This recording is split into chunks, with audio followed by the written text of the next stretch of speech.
According to you, who is the most badass historical character? Miyamoto Musashi, undefeated in 61 samurai duels, the first of which he was 13 years old. He invented his own fighting style using both a long and short sword called Netenachi, meaning two heavens as one. Total badass.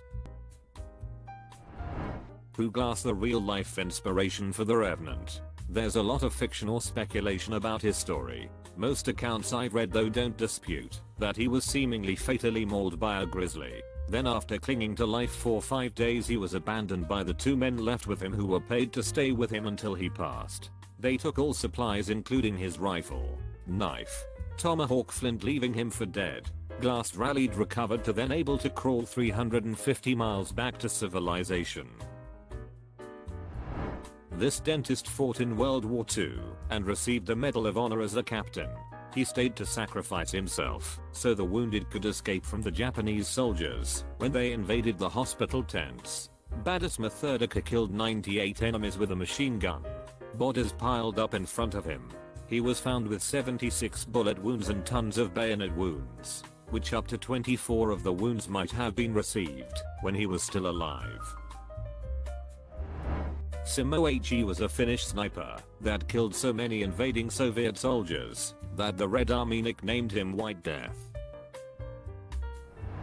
Samuel Whitmore, 78-year-old Revolutionary War soldier. On April 19, 1775, British forces were returning to Boston from the battles of Lexington and Concord, the opening engagements of the war.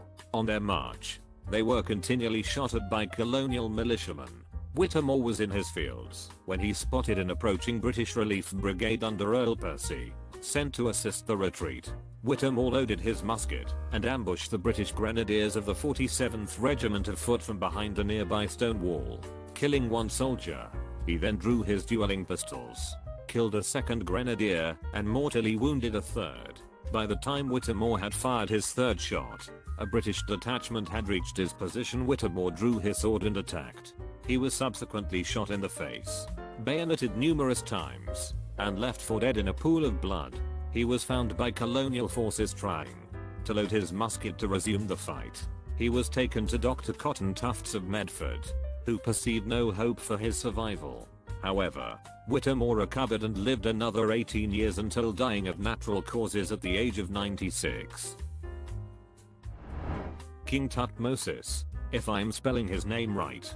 Basically he was a young king moving to capture a city between 2 mountains. His advisors told him to go around, as the enemies could easily attack them from the front while they struggled to get through the space. But Tutmosis realized they could expect they'd go around, so he went straight through.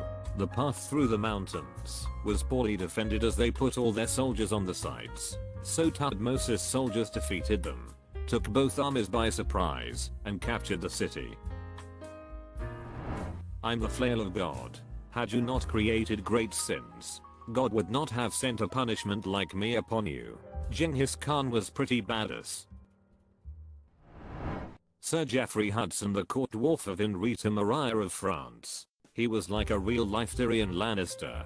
He fought in the English Civil War, and when he became tired of acting like a clown and receiving insults from the court, he challenged the brother of Baron Williams Crofts to a duel. Crofts came to the duel with a squirt gun link as a joke, but Jeffrey fatally shot him in the head, and was later exiled as punishment. After that he was kidnapped and put into slavery by pirates, and experienced a lot of horrible shit. He likely faced death. When he killed Crofts at that duel, the Queen managed to minimize the sentence to exile, and he knew it, but he would rather face death than continue to be ridiculed. It's easier to be badass when you are coming from a position of power. This thread is full of military and political leaders, but this dude was essentially just a pet in the eyes of those around him, and he was done with that shit, even if it meant losing everything. As a dwarf myself, I think he's a ducking badass. Julius Caesar. He chased an enemy leader into a stronghold. Instead of besieging the stronghold and this guy, he built a wall around the castle and made them besiege him. Leo Major. Major single-handedly captured 93 German soldiers during the Battle of the Scheldt Zeeland in the southern Netherlands. 6th, during a reconnaissance, while alone, he spotted 2 German soldiers walking along a dike. As it was raining and cold, Major said to himself, "I'm frozen and wet because of you, so you will pay." He captured the first German and attempted to use him as bait so he could capture the other. The second attempted to use his gun, but Major quickly killed him. He went on to capture their commanding officer and forced him to surrender. The German garrison surrendered themselves after 3 more were shot dead by Major. In a nearby village, SS troops who witnessed German soldiers being escorted by a Canadian soldier shot at their own soldiers, killing 7 and injuring a few. Major disregarded the enemy fire and kept escorting his prisoners to the Canadian front line. Major then ordered a passing Canadian tank to fire on the SS troops. He marched back to camp with nearly 100 prisoners. Thus, he was chosen to receive a Distinguished Conduct Medal. He declined the invitation to be decorated, however, because according to him General Montgomery, who was to give the award, was incompetent and in no position to be giving out medals. In February 1945, Major was helping a military chaplain load corpses from a destroyed Tiger tank into a Bren carrier. After they finished, the chaplain and the driver seated themselves in the front whilst Major jumped in the back of the vehicle. The carrier struck a landmine. Major claims to have remembered a loud blast, followed by his body being thrown into the air and smashing down hard on his back. He lost consciousness and awoke to find 2 concerned medical officers trying to assess his condition. He simply asked if the chaplain was okay. They did not answer his question, but proceeded to load him onto a truck so he could be transported to a field hospital 30 miles 48 km away, stopping every 15 minutes to inject morphine to relieve the pain in his back. A doctor at the field hospital informed him that he had broken his back in 3 places, as well as 4 ribs and both ankles. Again they told Major that the war was over for him. A week went by and Major took the opportunity to flee. He managed to get a ride from a passing jeep that drove him to Najmjan, a town where he had previously met a family. He stayed with that family for almost a month. He went back to his unit in March 1945. Technically, Private Major would have been a war absent without authority. Information regarding how Major was able to avoid punishment is lacking. In 1956, for a bet, a man named Tommy Fitzpatrick stole a small plane from New Jersey and then landed it perfectly on the narrow street in front of the bar he had been drinking at in New York City. 2 years later, he did it again after someone didn't believe he had done it the first time. That's pretty badass to me. Ernest Hemingway was involved in 4 wars, hunted 4 U-boats from his fishing boat, ran with the bulls, survived 2 plane crashes, a fire, and skin cancer. He did all of that while revolutionizing the written word. He won the Nobel and the Pulitzer Prize. He was so badass that the only person who was able to kill him was himself. Jack Churchill fought in World War II with a sword and bagpipes, the mad ducking lad. John Paul Jones during the American Revolutionary War, he fought for the rebels. He literally sailed all the way to England and started raided the coast. One town he raided was Whitehaven, which gave him an official pardon. Bloody lunatic. Genghis Khan. Not only his military prowess, but nearly 8% of the men living in the region of the former Mongol Empire carry his genes. That translates to 0.5% of the male population in the world, or roughly 16 million descendants living today. And Bonnie. She was a pirate who hung around the Caribbean for years and fought super fiercely in battles. When some men on board were concerned that having a woman on board the ship would bring bad luck, she literally threw them overboard. She dated Calico Jack, one of the more fierce pirate captains. And when they were all captured, she was the only one not to be hanged and lived to be 80 something years old and had 10 kids. Reportedly her last words to said ex-boyfriend John Calico Jack Rackham, just before his execution, were, "If you would have fought like a man, you wouldn't need to die like a dog." Davey Crockett. He was a total badass and also a pretty amazing person. He was put into indentured servitude when he was 12 to help pay off his father's debt. He later joined the army during the Creek War, but he preferred to use his skill to hunt food rather than kill people. When he later got into politics, he spent his career fighting for the poor.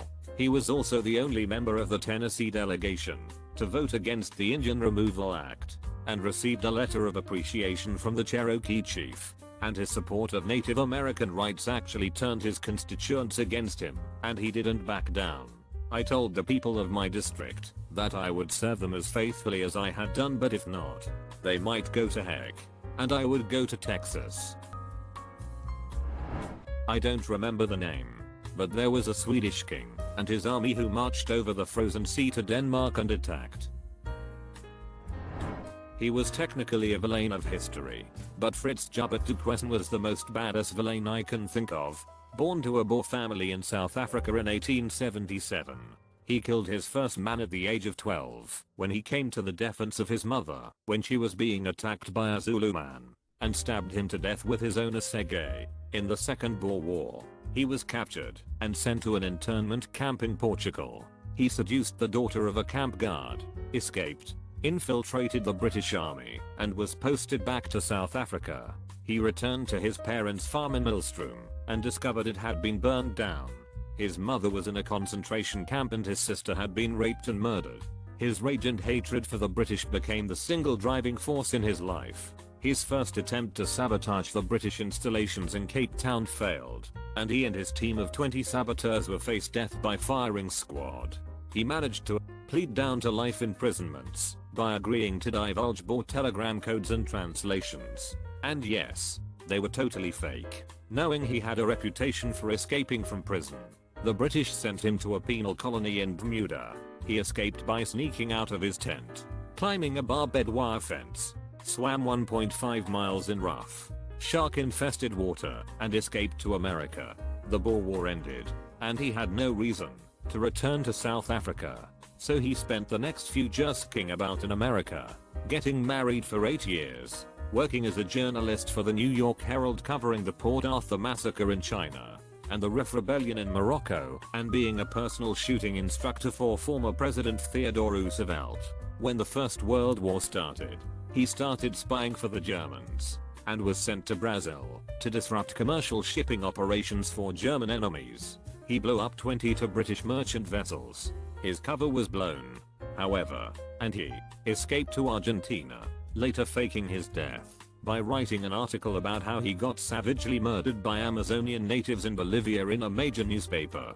He returned to America in 1916, evading British intelligence, and tried unsuccessfully to collect insurance on the mineral samples he lost on the ships he sunk, that is the bombs. Before the war was over, he finally got his revenge on Lord Kitchener, the British commander during the Boer War, whose scorched earth policy was the reason his family was killed and his farm burned down, by posing as a Russian aristocrat in order to get aboard Kitchener's ship, signaling a German submarine, and making his escape in a life raft as the ship was torpedoed.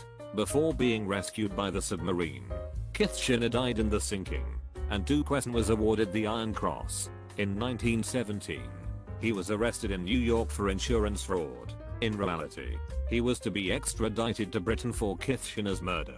He pretended to be paralyzed to get sent to the prison ward of a hospital, feigned paralysis for 2 years, then disguised himself as a woman, cut through the bars, and made his jet away. Returning to New York, he was recruited by the head of the Abwehr, the Nazi intelligence service, to become a German spy again. 7 years later, in 1941, after a 2-year investigation, the FBI arrested Duquesne and 32 Nazi spies who made up the Duquesne spy ring, the single largest espionage bust in US history, and one of J.